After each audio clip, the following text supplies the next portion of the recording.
అందరికీ నమస్కారం. Welcome to I dream. నా పేరు లుంబిని. ధార్మిక సందేహాలకు సలహాలు, సూచనలు మనకు అందించడానికి ఈ రోజు మనతో పాటు ఉన్నారు కాడేపల్లి వీరభద్ర శర్మ గారు. ఆయనతో మాట్లాడదాం. గురుగారు నమస్కారం. నమస్కారం. చంద్రగ్రహణం వస్తుంది కదా సెప్టెంబర్ 7న. ఏ రాశుల వారికి ఎలాంటి ప్రభావం ఉంటుంది అండ్ ఏ రాశుల వారు చాలా జాగ్రత్తగా ఉండాలి అని చెప్పి? తప్పకుండానమ్మా. మనకి 7వ తేదీ ఆదివారం రోజున రాత్రి 9:56 నుంచి మొదలుచుకుని అదే రోజు రాత్రి 1:26 వరకు, అంటే సుమారుగా 3:30 ఈ గ్రహణం ఉంటుంది. ఈ గ్రహణం శతభిష నక్షత్రం 4వ పాదంలో చివరి గడియల్లో ఆరంభం అవుతోంది. పూర్వభాద్ర నక్షత్రం 1వ పాదంలో ముగుస్తోంది.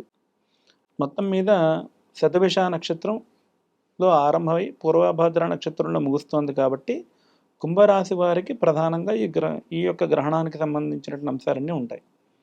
అందుతో పాటుగా ఏంటంటే మనకి ఉదాహరణకి చంద్రుడు అనుకునేటువంటి గ్రహం కర్కాటక రాశికి సంబంధించినటువంటి రాశ్యాధిపతి.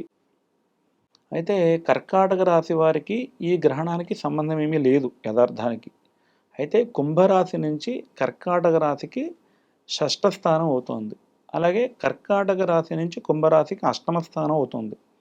దీనిని షష్టాష్టక దోషము అని అంటారు.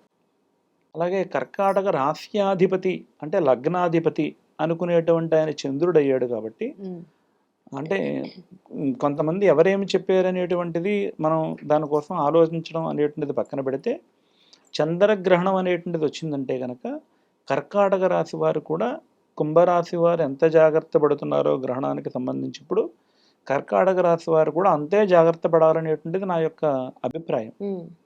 ఎందుచేతంటే రాశ్యాధిపతిని రాహువు కబళిస్తున్నాడు కాబట్టి వారికి కూడా కొంచెం మనశ్శాంతి లేకపోవడం, మానసిక ఆందోళనగా ఉండడం, కొంచెం మనశ్శాంచల్య దోషం ఉండడం, అంటే చంద్రమా మనసోజాత అంటోంది కాబట్టి వేదం, అంటే మనసుకు సంబంధించినటువంటి ఇబ్బందులు ఏమీ కూడా రాకుండా ఉండడం కోసం ప్రధానంగా కర్కాటక రాశి వారు, కన్యా రాశి వారు, మకర రాశి వారు, కుంభరాశి వారు జాగ్రత్త తీసుకోవలసినటువంటి అవసరం పుష్కలంగా ఉంది.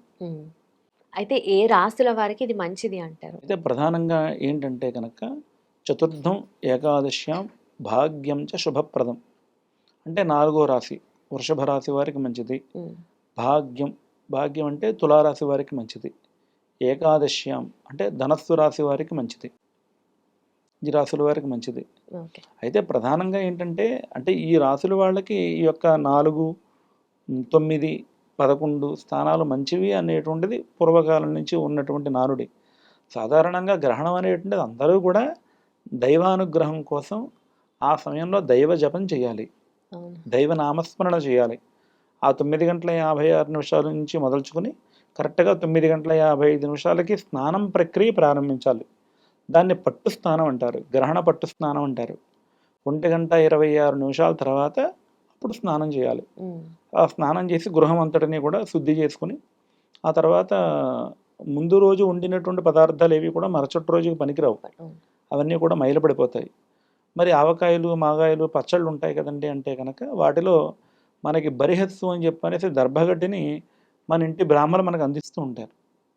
ఆ యొక్క నిల్వ పదార్థాల్లో కొంచెం ఇంటి మీద ఆ యొక్క బరిహస్సును పెట్టుకుంటే ఆ యొక్క సూత దోషం అంటే మైలు దోషం ఏది కూడా ఆ పదార్థాలకి గృహానికి లేకుండా ఉంటుంది.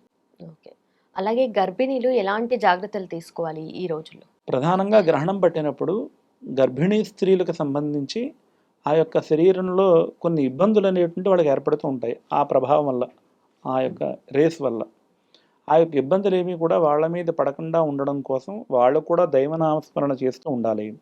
అయితే ప్రధానంగా పూర్వకాలం నుంచి వచ్చేటువంటి సాంప్రదాయం ఏంటంటే, గ్రహణ సమయంలో శిశు కదలికలు కొంచెం ఎక్కువగా ఉంటాయి.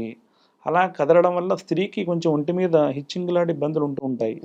అయితే వాటిని కూడా గోరుతో కాకుండా కేవలం చర్మంతోటే, అమ్మ ఇక్కడ కొంచెం హిచ్చింగ్గా ఉందమ్మా అని చెప్పారు అమ్మాయి చెప్తే కనుక వాళ్ళ తల్లిగారు కొంచెం వాళ్ళ పక్కన ఉన్నటువంటి ఎవరైతే ఉంటారో వాళ్ళు కొంచెం గోరును ఉపయోగించకుండా ఇలా మాత్రమే స్కిన్ అంటూ ఉండాలి. అంచేత వాళ్ళ దగ్గర వాళ్ళ పక్కన కూర్చుని ఉండాలి. అంటే గ్రహణం కూడా ఏదో అరగంట 20 నిమిషాలు ఉందనుకోండి, అది వేరే విషయం. 3:30 గంటలు సుమారుగా ఉంది కాబట్టి కొంచెం జాగ్రత్తగా ఉండవలసినటువంటి అవసరం ఉంది. అయితే ముఖ్యంగా గర్భిణీ స్త్రీలు ఆ టైంలో ఎక్కువగా ఆందోళన చెందుతూ ఉంటారు, ఎలాంటి ప్రభావం ఉంటుందో అని చెప్పి. అదే అమ్మా, మీతో ఇందాకనే చెప్పినట్లుగా అంటే గ్రహణం తాలూకా రేస్ అనేటువంటి మొత్తం అంతా కూడా స్ప్రెడ్ అవుతాయి కదా. సూర్యోదయం ఉంది, మనం ఇక్కడ ఏసీ రూమ్లో కూర్చున్నప్పటికీ కూడా దాని యొక్క వేడి అనేటువంటిది గృహంలో కూడా ప్రసరిల్లుతూ ఉంటుంది. అవునవును. మనం ఏసీ ఉంది కాబట్టి దాని యొక్క ఇబ్బంది మనకు తెలియడం లేదు, ఎండ యొక్క ఇబ్బంది మనకు తెలియడం లేదు. అలాగే ఆ చంద్రగ్రహణానికి సంబంధించినటువంటి రేసు మొత్తం అంతా కూడా స్ప్రెడ్ అవుతాయి.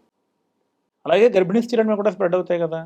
అలాంటి విషయంలో వాళ్ళు కొంచెం ఆందోళన చెందకుండా ఉండడానికి ఆ దైవ నామస్మరణ, అమ్మవారి యొక్క నామస్మరణ ఏదో ఒకటి చేసుకుంటూ దైవానికి సంబంధించి ఓం శ్రీరామ రామ రామేతి రమే రామే మనోరమే సహస్రనామ తత్తుల్యం రామనామవరాననే, అలా రామనామస్మరణ వాళ్ళకి ఏ దైవం ఇష్టమైతే ఆ దైవం సంబంధించిన నామస్మరణ చేస్తూ ఉంటే శుభప్రదం.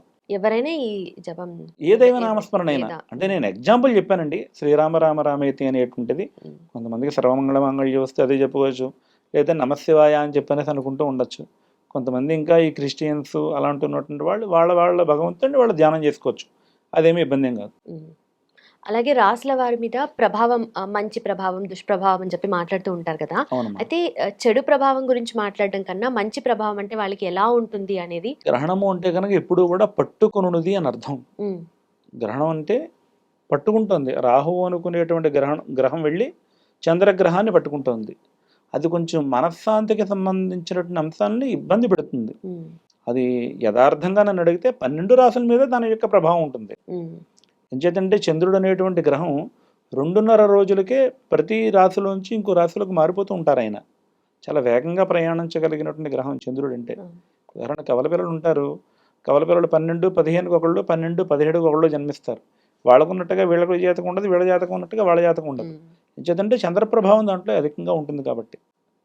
సో అంటే ఇది అందరి మీద ప్రభావం ఉంటుంది.